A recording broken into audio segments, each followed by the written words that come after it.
On est prêt, mais on a un petit moment de stress. Un nuage vient de passer juste au moment où l'éclipse va commencer. Et là, je me retrouve avec Valérie qui est venue de la région de Béziers spécifiquement pour l'événement. Elle a préparé ce voyage depuis 1 an, c'est ce que vous me racontiez, Valérie. Qu'est-ce que vous attendez spécifiquement de cette éclipse ?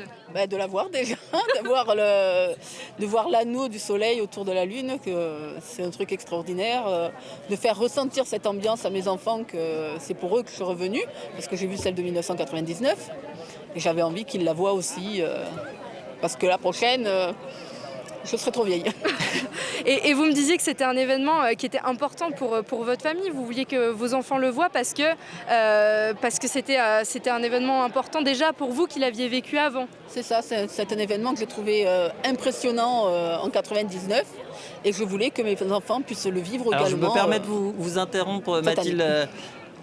Oui. Parce qu'on assiste au moment où vous parlez à ces images donc d'éclipse totale. On voit effectivement la Lune masquer entièrement le Soleil et avec cette éruption solaire aussi sur la gauche de votre écran dont nous parlait à l'instant Audrey Racine. Donc la nuit, en plein jour, un phénomène rare, un phénomène grandiose et aussi fugace, puisque ça ne dure pas très longtemps.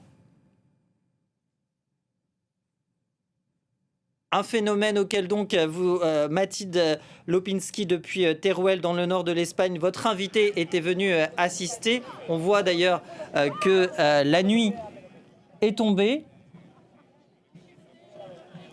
Ça commence tout à fait, on peut voir, en fait c'est un peu problématique, c'est-à-dire que pour le moment c'est un nuage qui recouvre la Lune, on ne peut pas la voir.